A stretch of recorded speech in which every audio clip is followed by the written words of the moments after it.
ফাসাদ তারা করত, জিনা ব্যভিচার মদাসক্তিতে ভরে গিয়েছিল পুরা সমাজ।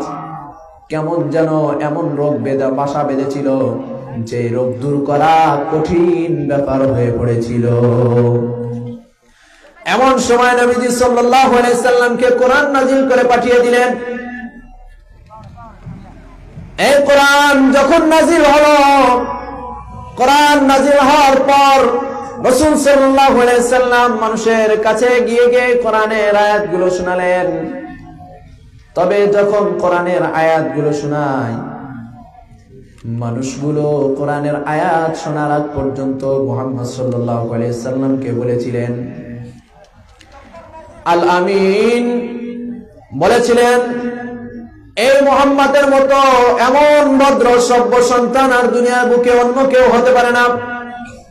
কিন্তু যখন কোরআন নাযিল করলেন, আল্লাহ রাব্বুল আলামিন রাসূল সাল্লাল্লাহু আলাইহি সাল্লামের কোরআনের আয়াতগুলো যখন মানুষের কাছে পৌঁছালেন, মানুষগুলো যারা সত্যবাদী বলতো, আল আমিন বলে ডাকতো, ওই সমস্ত লোকেরা জেনে দিল, বলা শুরু করলো এই মুহাম্মদ এতদিন ভালো ছিল, এতদিন ভদ্র ছিল, কিন্তু কি যেন হয়ে গেল, ছেলেটা পাগল হয়ে গেছে। নাউজুবিল্লাহ। আমার ভাইরা, মুহাম্মদ সাল্লাল্লাহু আলাইহি সাল্লামকে বললেন ছেলেটা পাগল হয়ে গেছে, মাজনুন হয়েছে। আবার কেউ বললেন ছেলেটা শায়ের হয়ে গিয়েছে, কবি। অথচ নবী সাল্লাল্লাহু আলাইহি সাল্লাম দুনিয়ার কোন শিক্ষকের কাছে পড়ালেখা করেন নাই। আমার ভাইরা, অথচ সবাই বলে নবীজি কবি হয়ে গিয়েছে, এত সুন্দর সুন্দর কবিতা কোত্থেকে যেন লেখে। আল্লাহ রাব্বুল আলামিন বললেন, ওগো নবী আপনি জানায়ে দিন, আপনাকে যারা কবি বলে আপনি জানায়ে দিন, না না না, আমি তো কবি নয়, কারণ আমি তো কারো কাছ থেকে কোনো পড়ালেখা করি নাই। অনেকে নবী সাল্লাল্লাহু আলাইহি সাল্লামকে এই জন্য বলেন মূর্খ। আসলে নবী সাল্লাল্লাহু আলাইহি সাল্লামকে কেউ যদি মূর্খ বলে, সে সবচেয়ে বড় মূর্খ। কারণ নবী সাল্লাল্লাহু আলাইহি সাল্লাম মূর্খ ছিলেন না, বরং নবী সাল্লাল্লাহু আলাইহি সাল্লাম ছিলেন উম্মি। উম্মি বলা হয় এমন ব্যক্তিকে যিনি যার দুনিয়াবি কোনো শিক্ষক নেই, দুনিয়াবি কোনো শিক্ষা নেই, দুনিয়াবি কোনো শিক্ষকের কাছ থেকে যিনি শেখেন না, তাকে বলা হয় উম্মি। এই পরিমাণ জ্ঞান, এই পরিমাণ ইলম রাসূল সাল্লাল্লাহু আলাইহি সাল্লামকে দেওয়া হয়েছিল যে পৃথিবীর মধ্যে এই পরিমাণ জ্ঞান আর কারো এ পর্যন্ত কেউ বলতে পারে না এর চেয়ে বেশি জ্ঞানী সে ছিল। আমি আমার সন্তানকে একটা জিনিস আমি প্রথমে বলি যে আমি আমার সন্তানকে জ্ঞানী বানাতে চাই না মূর্খ বানাতে চাই? সবাই একটু জবান খুলে বলেন, মূর্খ বানাতে চাই না জ্ঞানী বানাতে চাই? আমার সন্তানের কল্যাণ চাই না অকল্যাণ চাই? যদি কল্যাণ চাই, তাহলে যেই জ্ঞানে শিক্ষিত হয়ে রাসূল সাল্লাল্লাহু আলাইহি সাল্লাম সমাজের সমস্ত অন্ধকারকে দূরীভূত করে পুরা সমাজকে, গোটা সমাজকে আলোয় আলোকিত করেছিলেন, ওই শিক্ষায় যদি শিক্ষা গ্রহণ করে, সেটা হলো কোরআনী শিক্ষা। তো আমি আমার সন্তানের জন্য যদি কল্যাণ চাই, তাহলে আমি যদি আমার সন্তানের কল্যাণ চাই আর সঠিক জ্ঞান চাই, রাসূল সাল্লাল্লাহু আলাইহি সাল্লাম বলেন খায়রুকুম মান তাআল্লামাল কুরআন ওয়া আল্লামা, পৃথিবীর মধ্যে সবচাইতে উত্তম ব্যক্তি হলো তারা, কল্যাণকর ব্যক্তি তারা যারা নিজে কোরআন পড়ে আর অপরকে এই কোরআনকে পড়ায়। সুবহানাল্লাহ বলেন। রাসূল সাল্লাল্লাহু আলাইহি সাল্লাম বলেছেন সবচাইতে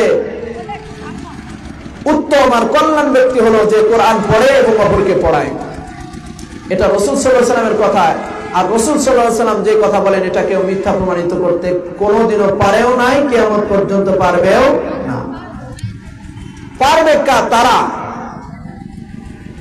রাসূলের হাদিসকে অস্বীকার করতে পারবে, তারা কোরআনকে অস্বীকার করতে পারবে, তারা ওই সমস্ত সন্তানেরা, যে সমস্ত সন্তানেরা আমি আমার সন্তানকে ছোট্টবেলায় এলমে দিন শিক্ষা না করে আমি আমার সন্তানকে ইংলিশ মিডিয়ামে পড়ে নিজের সন্তানের আখলাক চরিত্রকে ধূলিসাৎ করে দিয়েছি, নষ্ট করে দিয়েছি।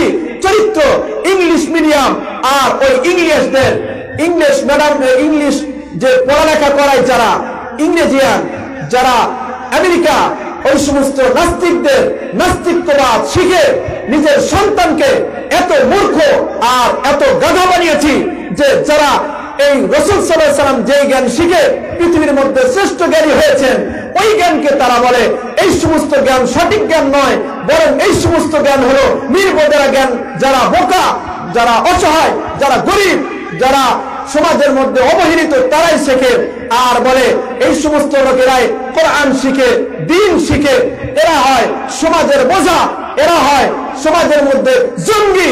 এরাই এই সমস্ত সন্তানরা, যে সন্তানকে আমি ইংলিশ মিডিয়ামে পড়িয়েছি, নাস্তিক বানিয়েছি, ওই সন্তান বলে ফেলে যে কোরআন যারা পড়ে তারা হয় নাস্তিক আর তারা হয় জঙ্গি। আমি বলে দিতে চাই, যদি কোরআন পড়ে নাস্তিক আর জঙ্গি হয়, তাহলে সবচাইতে বড় জঙ্গি হলো রাসূল সাল্লাল্লাহু আলাইহি ওয়াসাল্লাম। ঠিক বললাম কিনা? আপনাদের ধারণা কি সবচেয়ে বড় জঙ্গি ছিল না সবচাইতে আদর্শবান ব্যক্তি ছিল রাসূল সাল্লাল্লাহু আলাইহি ওয়াসাল্লাম?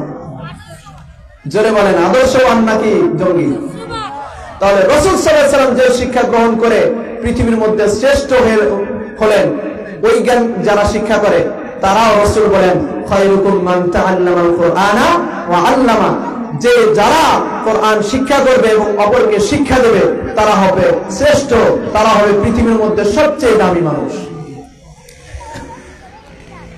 তারা আল্লাহর দ্বীনকে চিনবে, আল্লাহকে চিনবে, রবকে চিনবে এবং রবের আদেশ এবং নিষেধগুলো চিনবে।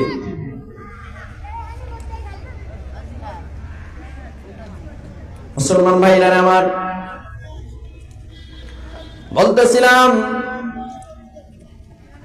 রাসূল সাল্লাল্লাহু আলাইহি ওয়াসাল্লামের উপর কোরআন যখন নাজিল হলো, একের পর এক রাসূল সাল্লাল্লাহু আলাইহি ওয়াসাল্লাম যখন আয়াতগুলো মানুষকে শোনায় দেওয়া শুরু করলেন, কেউ বলে কবি, কেউ বলে শায়ের, কেউ বলে মজনুন। আল্লাহ রাব্বুল আলামিন বলেন, শোনো শোনো, আমি চ্যালেঞ্জ করলাম, আমার কোরআন আমি চ্যালেঞ্জ করে দিলাম। পৃথিবীর শুরু থেকে কিয়ামত পর্যন্ত এই চ্যালেঞ্জ ছুড়ে দিলাম। যদি কেউ এই চ্যালেঞ্জের মোকাবেলা করতে আসো, আমি ছুড়ে দিলাম চ্যালেঞ্জ, কিয়ামত পর্যন্ত সময় দিয়ে দিলাম, আসো। আমি যে চ্যালেঞ্জ করেছি এটা তোমরা প্রমাণ করে দেখাও যে আমার নবী যে কবি, নবীজি সাল্লাল্লাহু আলাইহি সাল্লাম নিজে আয়াত বানান। তাহলে তোমরা দেখি একটা আয়াত বানাও। আল্লাহ রাব্বুল আলামিন বলেন, বিসমিল্লাহির রহমানির রহিম, ওয়া ইন কুনতুম ফি রাইবিন মিম্মা নাযালনা আলা আবদিনা ফাতু বিসূরাতিন মিন মিথলিহি ওয়াদউ শুহাদাআকুম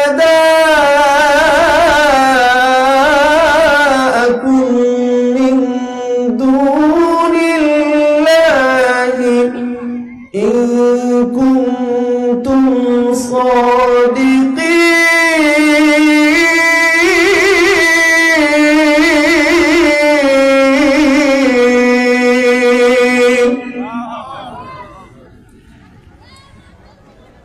রব্বুল আলামিন বলেন, এ জগৎবাসী শোনো, তোমরা যারা নবীজিকে বলছো যে আমার নবী কোরআন নিজে বানায়, তাহলে আমি সময় দিলাম, ওয়া ইন কুনতুম ফি রাইবিন মিম্মা নাযালনা আলা আবদিনা ফাতু বিসূরাতিন মিন মিথলিহি। তোমরা যদি আমার নবীকে কবি বলো, তাহলে আমার নবী যেমন একটা কবিতা নিয়ে আসে, একটা সূরা নিয়ে আসে, এমন পুরা কোরআন আনার প্রয়োজন নাই।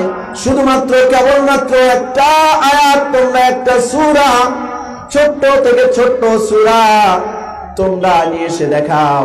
যদি তোমরা দেখাইতে পারো, কিয়ামত পর্যন্ত তোমাদের সময় দিলাম, কিন্তু কিয়ামত পর্যন্ত সময় দিলেও তোমরা এই সূরার মতো কোন সূরা আনতে পারবে না। ঠিক না? ওই সময় আরবের কবিরা চেষ্টা করেছে, কিন্তু এখনো পর্যন্ত ওই সময় থেকে নয়, 1400 বছর আগের থেকে শুরু করে আজও পর্যন্ত একজন মানুষও পারে নাই কোরআনুল কারীমের কোন সূরা তো দূরে থাক, কোন আয়াত তো দূরে থাক, কোন একটা হরফকে মিলিয়ে আরেকটা হরফ সুন্দর করে মিলিয়ে শব্দ, সুন্দর কোন শব্দ তৈরি করতে পারে নাই। সুবহানাল্লাহ। এটা হলো কোরআন। এই কোরআন রাসূল সাল্লাল্লাহু আলাইহি সাল্লাম বলেন,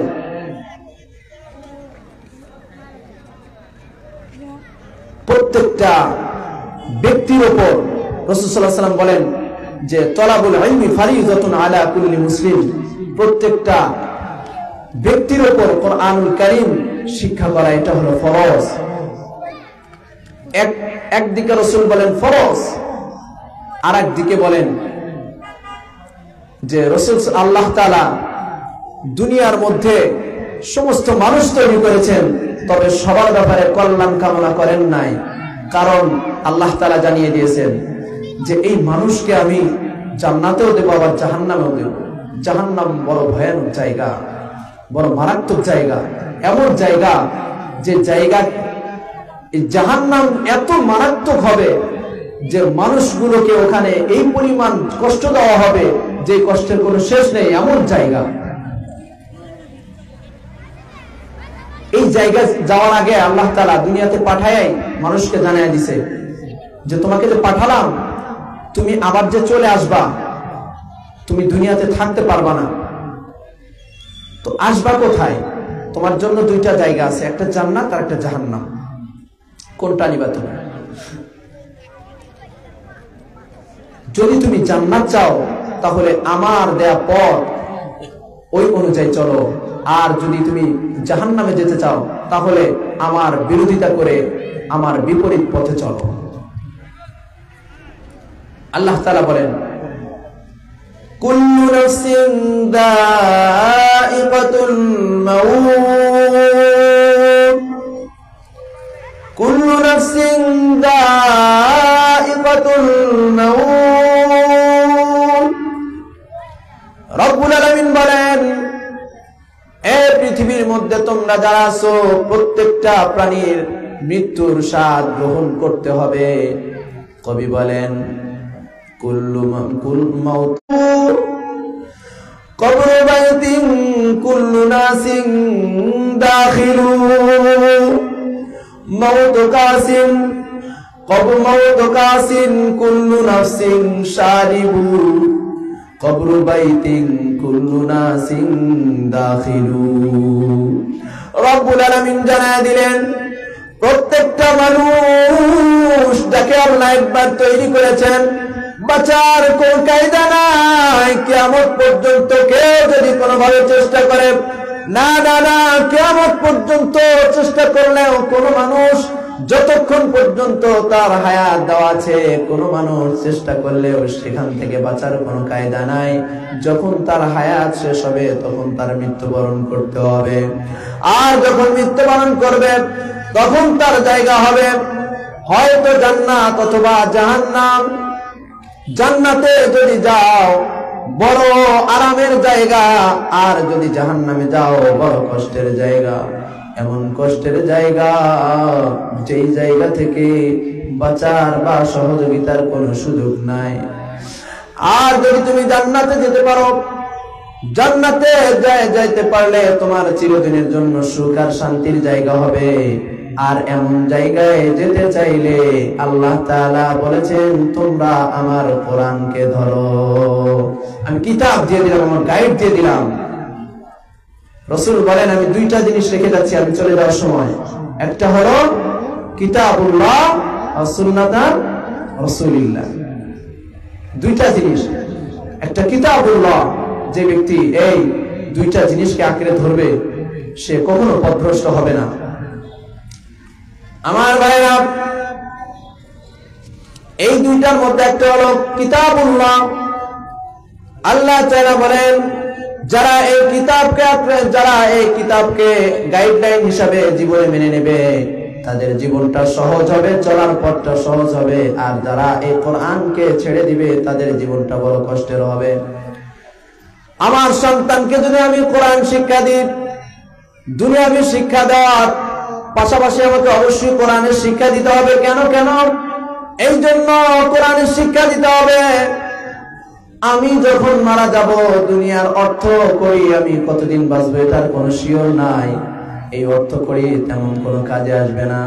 কিন্তু আমি যখন কবরের মধ্যে যাব, যাওয়ার সময় আমার অর্থ করি কোনো কাজে আসবে না। আর আমার সন্তানকে একজনকে বানিয়েছি ডাক্তার, আর একজনকে বানিয়েছি ইঞ্জিনিয়ার, আরেকজনকে বানিয়েছি আলেম।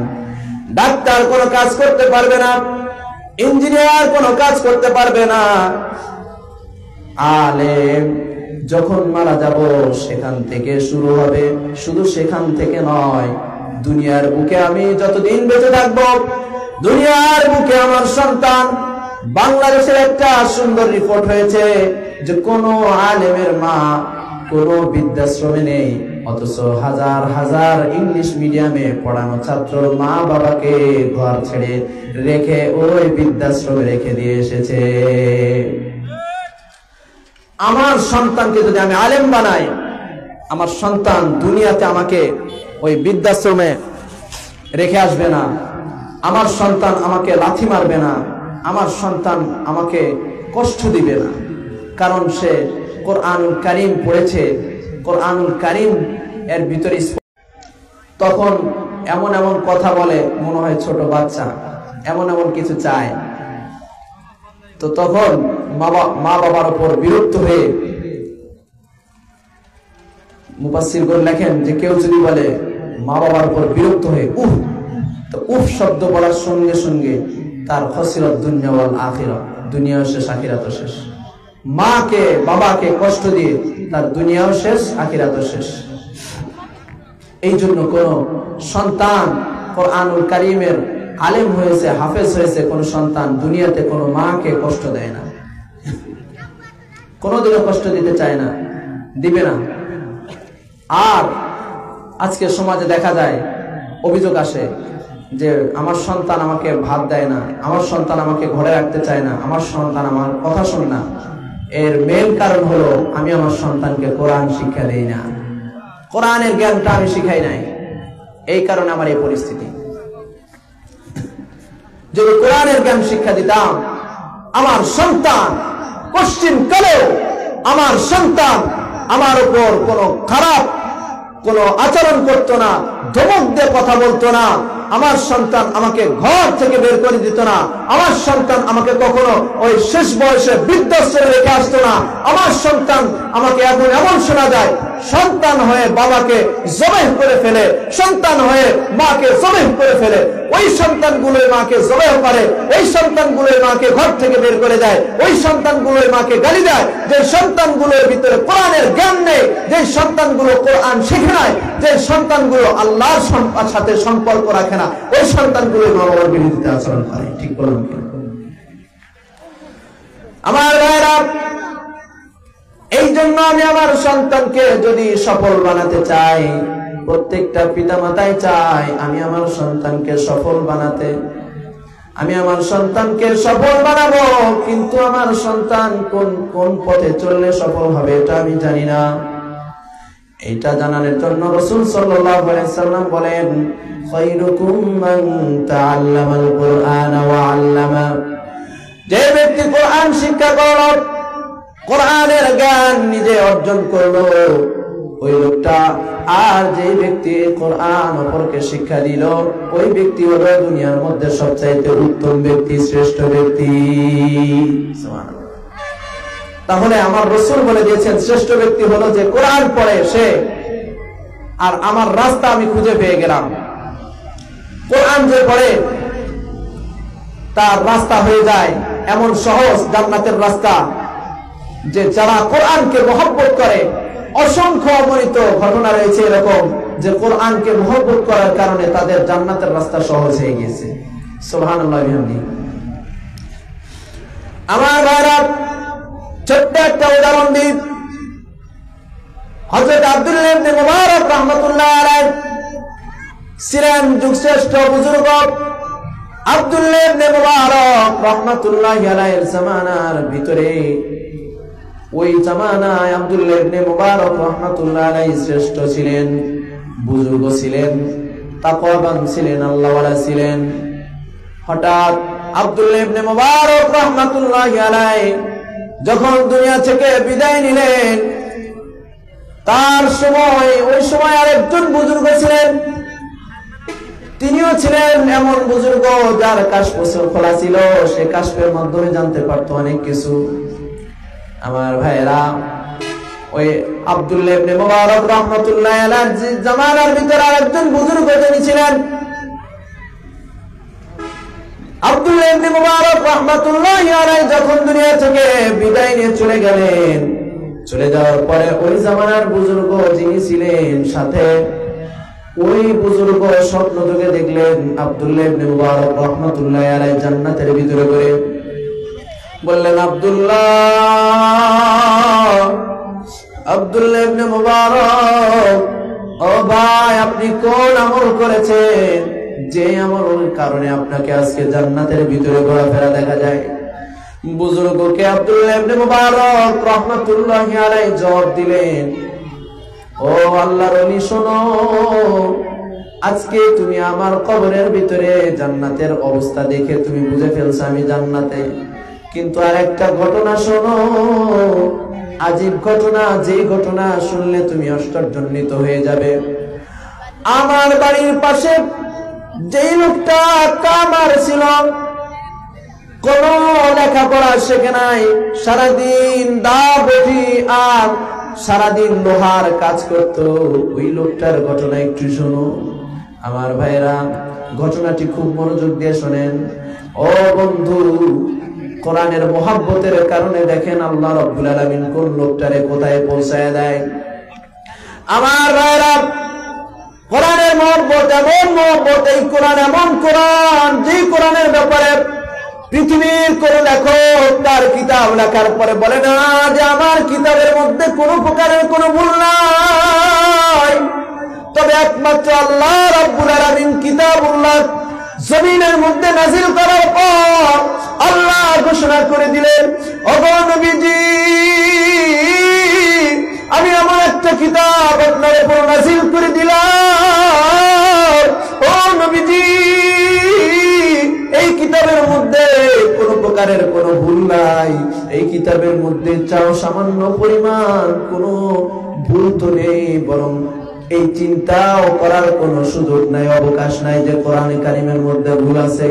এই জন্য রব্বুল আলামিন কোরআনুল কারিমের মধ্যে জানায় দিলেন, বিসমিল্লাহির রহমানির রহিম,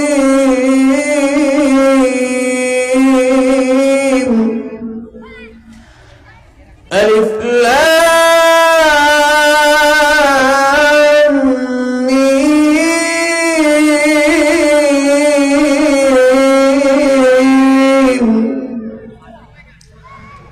যালিকাল কিতাবু লা রাইবা ফীহি হুদাল লিল মুত্তাকিন।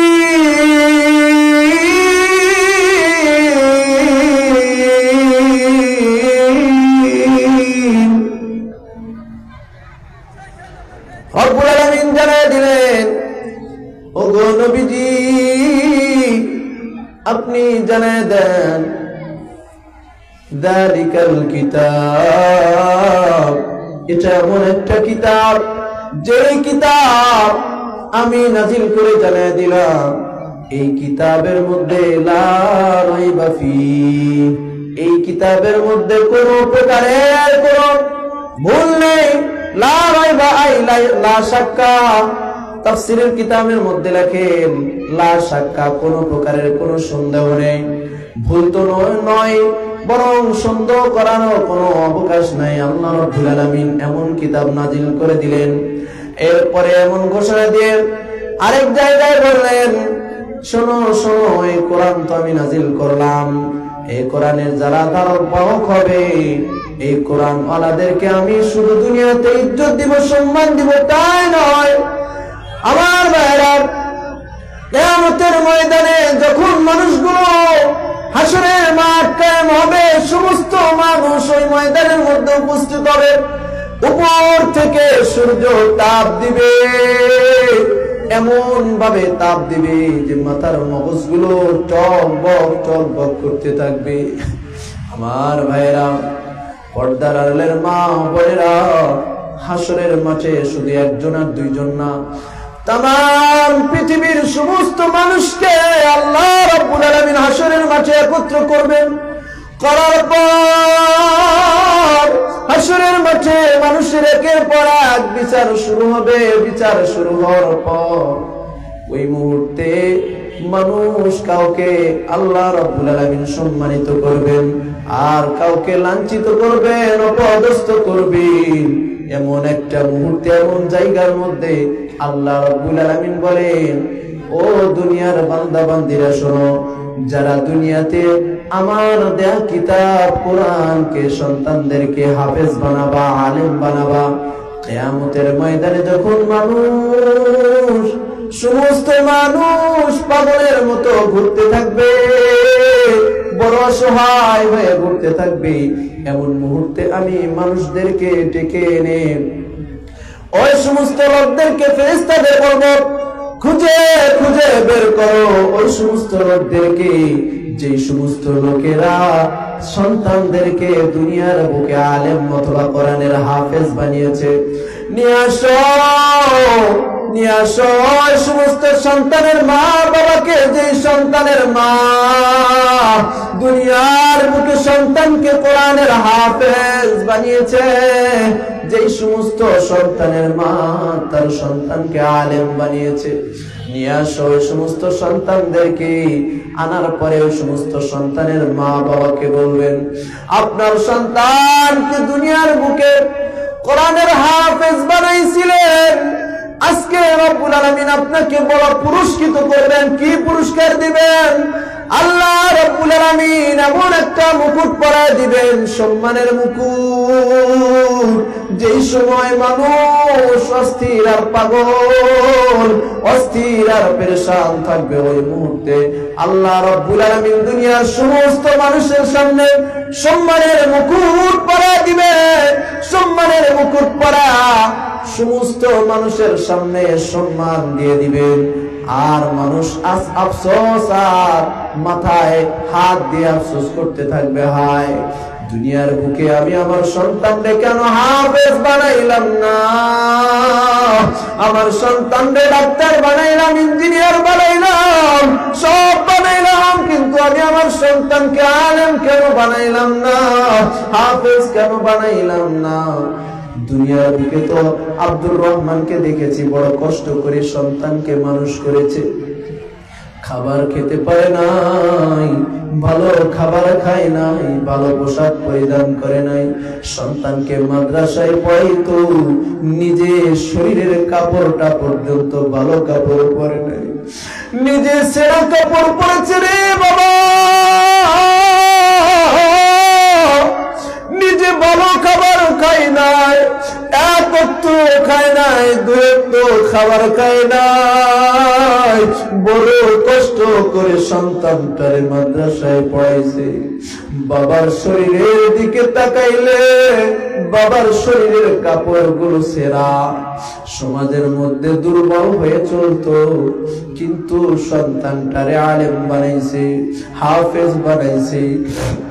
রব্বুল আলামিন বলেন, ও সন্তানের বাবারে, আজকে হাসরের মাঠে আসো, দাঁড়াও, তোমার মাথায় একটু আমি সম্মানের মুকুট পরায়া, দুনিয়ার যারা সম্মানী ছিল, যারা দুনিয়ায় দাপট নিয়ে চলতো, সম্মান নিয়ে চলতো, দুনিয়ায় বড় ছিল কিন্তু সন্তানদের আলেম বানায় নাই, কোরআনের হাফেজ বানায় নাই। ওই সমস্ত পোড়া কপালওয়ালাদের সামনে তোমাদের মতো হতভাগা দুনিয়াতে যারা ছিলা, ওই সমস্ত মা বাবার কপালে আর মাথার মধ্যে একটা সম্মানের মুকুট পরাইয়া লক্ষ লক্ষ কোটি কোটি মানুষের সামনে তোমাদেরকে সম্মানিত করব।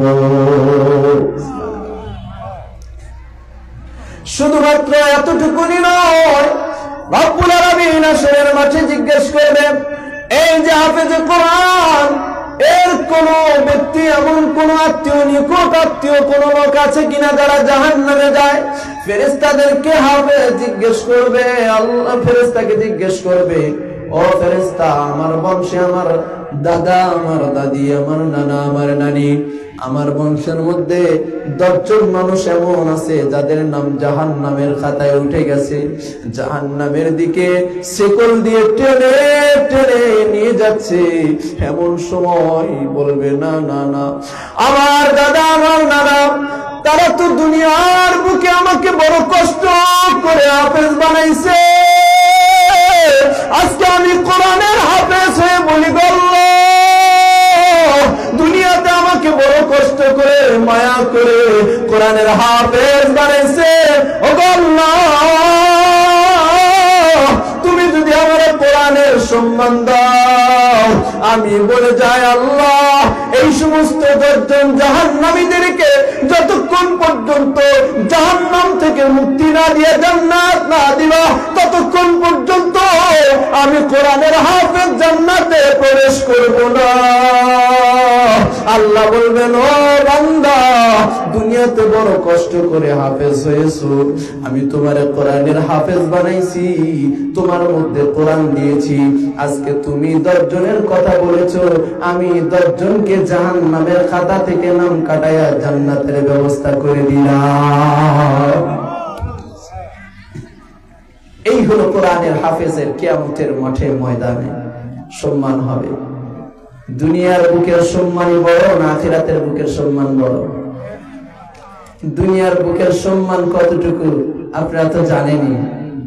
দুনিয়ার বুকের সম্মান আল্লাহ তাআলা বলেন, কুলিল্লাহুম্মা মালিকাল মুলকি তুতিল মুলকা মান তাশা ওয়া তানজিউল মুলকা মিম্মান তাশা ওয়া তুইজ্জু মান তাশা ওয়া তুযিল্লু মান তাশা বিয়াদিকাল খায়র ইন্নাকা আলা কুল্লি শাইইন কাদির।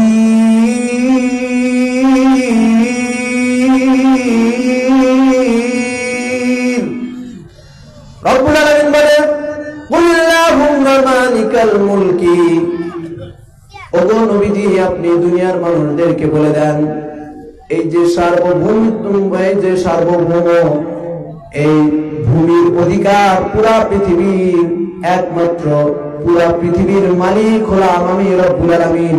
আমি যাকে ইচ্ছা করি তুতিল মুলকা মান তাশা, আপনি যারা দেন, আপনি যাকে ইচ্ছা করেন আল্লাহ তাকে আপনি রাজত্ব দেন।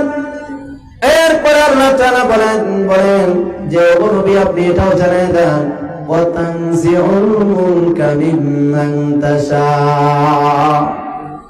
আবার আমি ইচ্ছা যা থেকে আমি এই রাজত্বকে ছিনানি, যখন ইচ্ছা করে ছিনানি, শুধু ছিনানি তা না, রব্বুল আলামিন বলেন, ওয়া তুইজ্জু মান তাশা, যাকে ইচ্ছা করি আমি তাকে সম্মান দান করি, আর যাকে ইচ্ছা করি অতুদিল্লু মান তাশা, আর আমি যাকে ইচ্ছা করি তাকে লাঞ্ছিত করি কিনা? আল্লাহ তাআলা দেখায় দিয়েছেন, সামান্য রাজত্ব পেলে এমন করো, আমি তো দিয়েছি সামান্য কিছুদিনের জন্য, এটা পেয়ে তুমি লাভ দিয়েছ, আমি যে কোনো মুহূর্তে তো তোমাকে এই সম্মানের চেয়ারে বসাও ও লাঞ্ছিত আর অপদস্থ করে জুতার মালা পরে এই সম্মানের চেয়ার থেকে লাঠি দিয়ে তোমাকে বের করে দিতে আমার 1 মিনিট দেরি হবে না। আমি যে কোনো সময় ইচ্ছা করলে তুমি আমার গদি পেয়েছো আর সম্মান পেয়েছো বিদায় তোমাকে চিরদিন রাখবো না। আমার ইচ্ছা হলে তোমাকে লাঠি দিয়ে আমার যদি আইনের বিরোধিতা চলো, আমার কোরআনের বিরোধিতা যদি এমন চলো, এমন হতে পারে তোমাকে যে কোনো মুহূর্তে লাঠি মেরে তোমাকে সম্মানের চেয়ার থেকে বেইজ্জত করে দেশ থেকে তাড়াইয়া দিন, ঠিক কিনা? আজকে চতুর্দিকে দেখেন লাঞ্ছিত অপদস্থ করে যারা কোরআনের সাথে বেয়াদবি করেছে, দ্বীনের সাথে বেয়াদবি করেছে, সমস্ত জায়গা থেকে তাদেরকে লাঠি মেরে গদি থেকে সরাইয়া দিচ্ছে কিনা আপনারাই বলেন। এই কদিন আগেও কোথায় সিরিয়াতে আপনারা শুনেছেন, কিছু শুনেছেন? আল্লাহ তাআলা আমরা দোয়া করি শুধু সিরিয়াতে নয়, পুরা পৃথিবীর প্রত্যেকটা জায়গাতে প্রত্যেকটা ইঞ্চি ইঞ্চি মাটি হলো আল্লাহর দেয়া। এই প্রত্যেকটা ইঞ্চি ইঞ্চি মাটির মধ্যে আল্লাহর দেয়া জমিন, আল্লাহর দেয়া জমিনের মধ্যে আল্লাহর দেয়া কোরআন, আল্লাহর দেয়া কিতাব, এই কিতাবের রাজ প্রত্যেকটা অঞ্চলে, শুধু সিরিয়াতে নয়, শুধু বাংলার জমিনে নয়, পুরা পৃথিবীর প্রত্যেকটা অঞ্চলে প্রত্যেকটা ইঞ্চি ইঞ্চি মাটিতে ইনশাআল্লাহ ইনশাআল্লাহ আল্লাহর কোরআনের রাজ কায়েম হবে ইনশাআল্লাহ।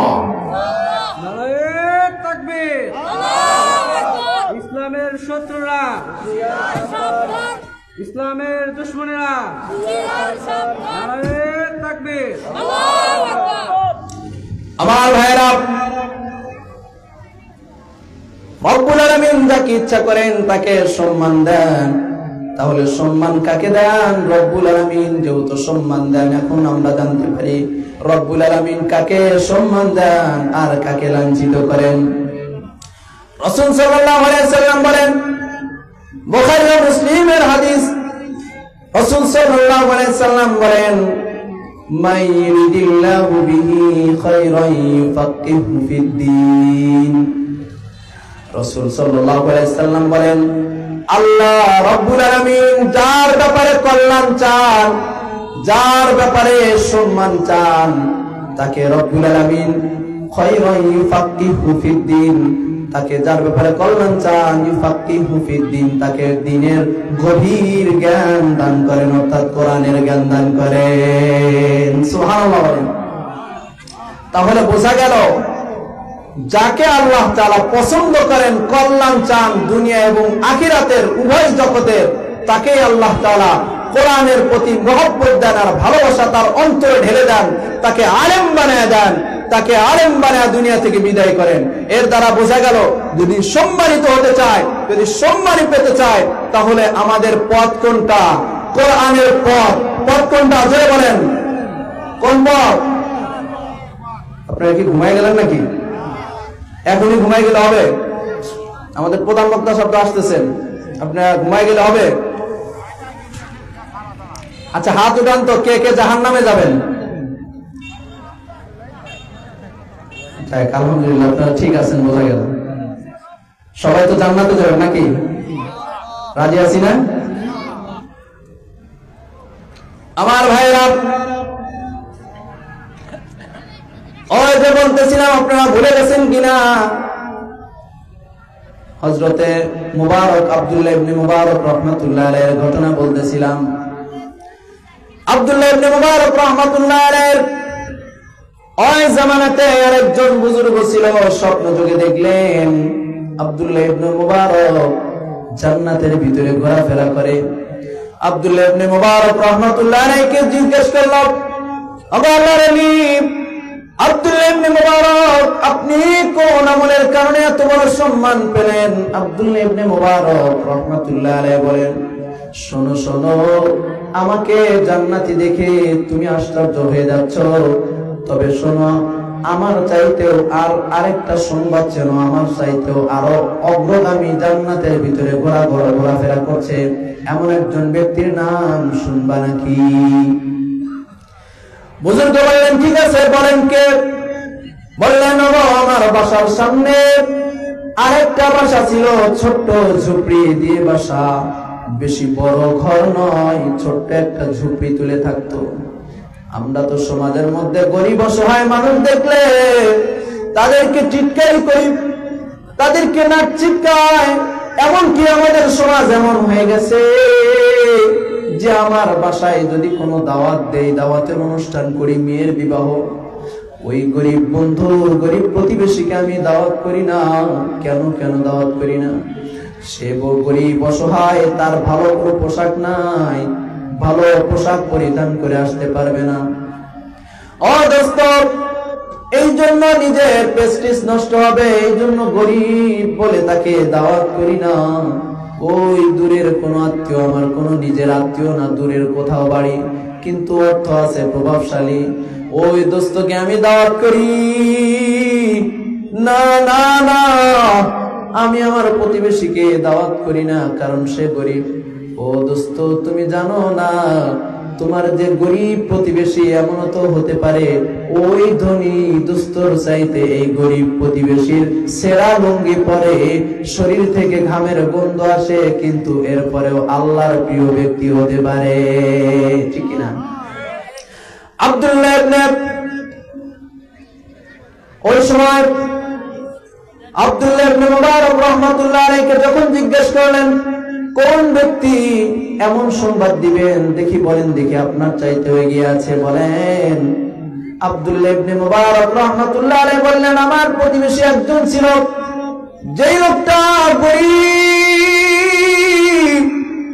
দুনিয়ার মুখে বড় গরিব ছিল, অসহায় ছিল, লোকেরা তেমন মূল্যায়ন করতো না।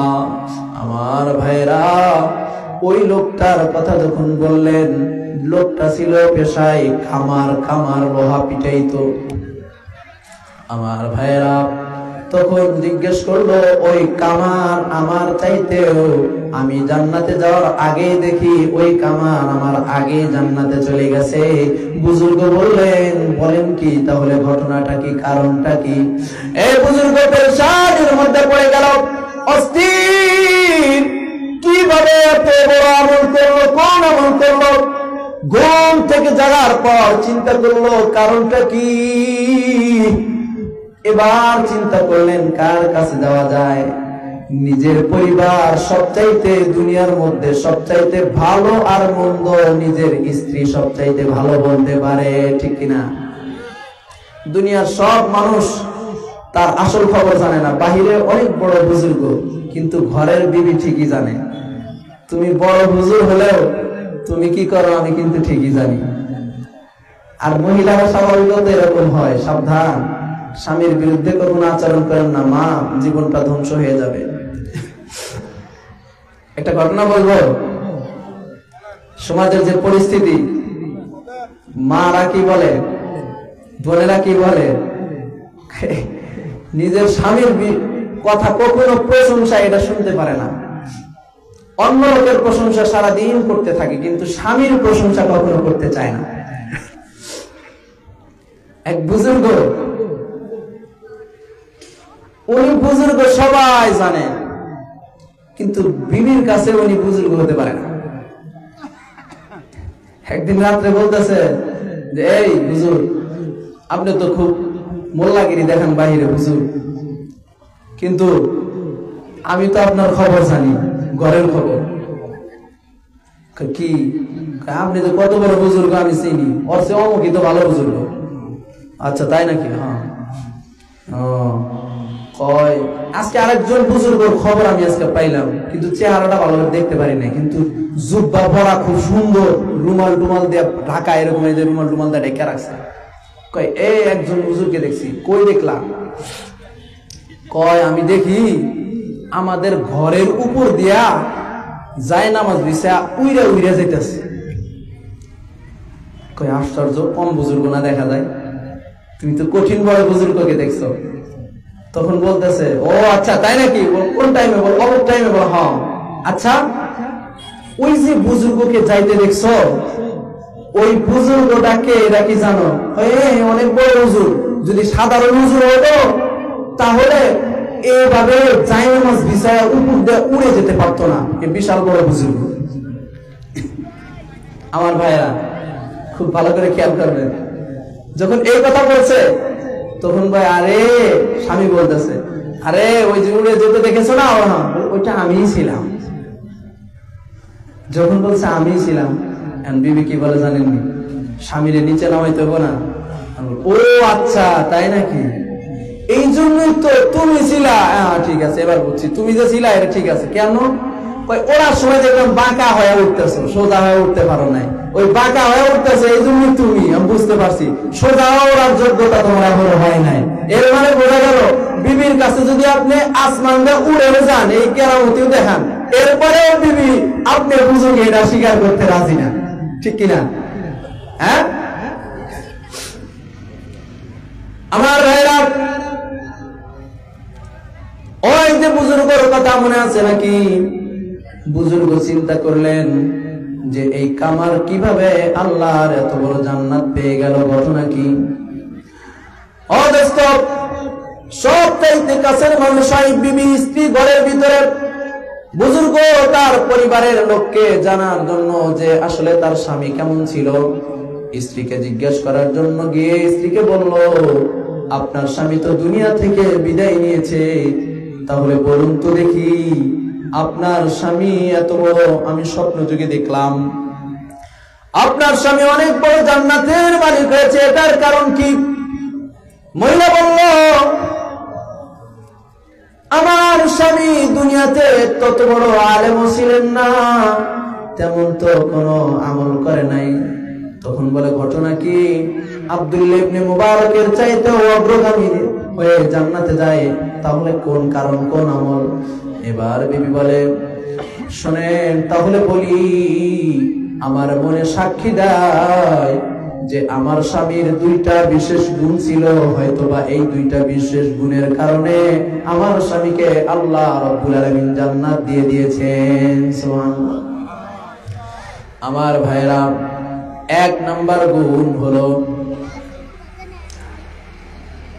এক নাম্বার গুণ বললেন, তাহলে শোনাও দেখি এক নাম্বার, প্রথম নাম্বার গুণ কি ছিল? মহিলা বলে, আমার স্বামীকে দেখতাম এই যে গরমের দিন, গরমের সময় কঠিন রৌদ্র থাকার কারণে দিনের বেলায় কাজ করতে পারে না। আমার স্বামীকে দেখেছি রাত্রি বেলায় যখন আবহাওয়া ঠান্ডা হয়, তখন আমার স্বামী আগুনের কাজ করে, লোহার কাজ করে, বিধায় রাত্রি বেলায় নীরবে ঠান্ডা মাথায় কাজ করে, দিনের বেলা গরমের কারণে কাজ করতে পারে না। কিন্তু যখন কামারের কাজ করে, এই মুহূর্তে পাশের বাসা ছিল, আমাদের পাশের বাসা, আব্দুল্লাহ ইবনে মুবারক রাহমাতুল্লাহ আলাইহি অনেক বড় বুজুর্গ ছিলেন, যুগশ্রেষ্ঠ আলেম ছিলেন। আমার সামনে তাকায়, আমার স্বামী তাকায় তাকায় দেখতো, একদিকে লোহা পিটাইতো আর অন্য দিকে দেখতো যে আব্দুল্লাহ ইবনে মুবারক রাত্রিবেলায় নামাজে দাঁড়ায়া মালিকরে সিজদা দিত। মালিকরে শুধু সিজদা দেয় তাই না, মালিকরে সিজদা দেওয়ার আগে প্রথমে কিয়ামুল লাইল করার জন্য রাত্রিবেলায় হাত উঠায়া মুবারক রহমাতুল্লাহ আলাইহি সুন্দর করে হাত উঠায়া হাত বেঁধে নামাজে দাঁড়াইতো। নামাজে দাঁড়ায়া সূরা ফাতিহা শুরু করতো, কুরআনুল কারীম তেলাওয়াত করতো মধুর সুরে। আমার স্বামী তাকায়া দেখতো আর চোখের পানি ছেড়ে দিত। শুধু ওই সময় চোখের পানি ছাড়তো না, ঘরের মধ্যে যখন আসতো, ঘরের মধ্যে একটা কোরআন আছে, কোরআনটা বুকের মধ্যে জড়ায়া আমার স্বামী কোরআনটা জড়ায়া ধরতো আর কান্না করতো। ছোট বাচ্চা যেমন ফিপড়ায় পোপায় কাঁদে, এমন করে আমার স্বামী কান্না করতো আর বলতো, গো মালিক, আমি তো কোরআন পড়তে জানি না মালিক, আমি হলাম দুনিয়ার মধ্যে অন্ধ, আমি তো কোরআন পড়ি নাই। ও মালিক, আমার সামনে আব্দুল্লাহ ইবনে মুবারক রাত্রিবেলায় গভীর রাত্রে দাঁড়ায় দাঁড়ায় কোরআন পড়ে। ও মালিক, আমি কোরআন পড়তে পারি না, তবে আমার মনটা চায় যদি আমি কোরআনুল কারীম পড়তাম। মালিক, রাত্রিবেলা আমিও আব্দুল্লাহ ইবনে মুবারক রাহমাতুল্লাহি আলাইহির মতো দাঁড়ায়া দাঁড়ায়া তোমার মহব্বত আর ভালোবাসা নিয়ে দাঁড়াইতাম, আর নামাজের জন্য দাঁড়াইয়া তেলাওয়াতের সারা রাত্রি কাটায় দিতাম। মাবুদ, আমি তো কোরআন পারি না, এই কথা বলতো আর চোখ দেয়া পানি সাইরা সাইরা ফুপায়া ফুপায়া কাঁদতো। অনেক সময় কোরআনটা খুলে আঙ্গুল দিয়ে ধরতো আর একে একে মনে হয় পড়ার মতো একটা একটা করে হরফ এরকম হাত ঘুরাইতো আর চোখের পানি দেয়া বুক ভাসাইতো। আমার মনে হয় আমার স্বামীর 1 নাম্বার আমল এটা আল্লাহ কবুল করে নিয়েছে। কই আছি আমরা? কোরআন ছেড়ে দিয়েছি, আমার ঘরে কোরআন নাই। আমার ঘরে কোরআন না থাকার কারণে আমার ঘরে নামাজ নাই, আমার ঘরে কোরআন না থাকার কারণে আমার ঘরে রোজা নাই, আমার ঘরে কোরআন না থাকার কারণে আমার ঘরে হজ নাই, আমার ঘরে কোরআন না থাকার কারণে আমার ঘরে যাকাত নাই, আমার ঘরে কোরআন না থাকার কারণে সন্তান কথা শোনে না, আমার ঘরে কোরআন না থাকার কারণে আমার সন্তান লাইন মতো চলে না, আমার ঘরে কোরআন না থাকার কারণে আমার সন্তান কুকুর আর শুকুরের মতো সকালবেলা ঘুম থেকে উঠে রাস্তায় হাঁটতে বের হয়, মোবাইল টিপতে টিপতে বের হয়, আল্লাহকে সিজদা পর্যন্ত সকালবেলা করে না। এই পোড়ামুখ আল্লাহ বলে, হারে বান্দা, তোরা আমি রাত্রিবেলা সারা রাত সুস্থ রাখলাম, সকালে একটা সিজদা দিবি, আমারে যদি সিজদা দিতি রে বান্দা, আমি কত খুশি হতাম। এই পশুর চাইতে নিকৃষ্ট তুই, বালহুম আদর, তুই আমার একটা সিজদা দিলি না, তুই আমারে সিজদা না দিয়া তুই কোন সাহসে জমিনের মধ্যে পা বাড়ালি রে যুবক? ও মা, ও বাবা, আপনি কোন সাহসে আপনার নামাজ না পড়া সন্তানকে, কোরআন না পড়া সন্তানকে খাবার দিচ্ছেন, তাকে সুন্দর খাবার দেন, পোশাক দেন, সবকিছুর ব্যবস্থা করেন? আমার মালিক তো আপনার সন্তানের উপর সন্তুষ্ট না, অসন্তুষ্ট। আমার মালিক বলে, দেখ ওই শুয়োর আর ওই কুকুর, দেখ সকালবেলা ওই জীব সকালবেলা তুই দেখ, তুই যে মানুষ হয়ে আমাকে সিজদা না দিয়া আমার তাসবিহ না পড়ে তুই বের হলি, ওই শুকুর আর কুকুরের দিকে দেখ, গাছের দিকে দেখ, পাখির দিকে দেখ। পাখি সকালবেলা কিচির মিচির করে না, না না, কিচির মিচির করে না। সকালবেলা উঠে পাখি আল্লাহ সুবহানাহু ওয়া তাআলার নাম ধরে ধরে জিকির করে, নাম ধরে ধরে জিকির করে, ডাকে, আল্লাহ আমার রব, আল্লাহ আমার রব, আল্লাহ আমার রব, আল্লাহ আমার রব। সুবহানাল্লাহ। এর বান্দা, এ যুবক, আমার ভাই, আল্লাহ যখন দেখে সন্তান ঘর থেকে বের হয়, একটা আয়াত সে পড়ে না, কোরআন নাজিল করেছে, আল্লাহ বলেন কোরআনটা একটু ধর, কোরআনটা একটু পড়, তোর জীবন বরকতময় হবে। কোরআনটা একটু দেখ, তোর জীবন বরকতময় হবে। শুধু বরকতময় নয়, ওই আব্দুল্লাহ ইবনে মুবারক রাহমাতুল্লাহি আলাইহির জামানায় ওই বুজুর্গ কোরআন ধরার কারণে, কোরআন বুকে নেওয়ার কারণে, কোরআন চুমু খাওয়ার জন্য আজকে তাকে জান্নাত দিলাম।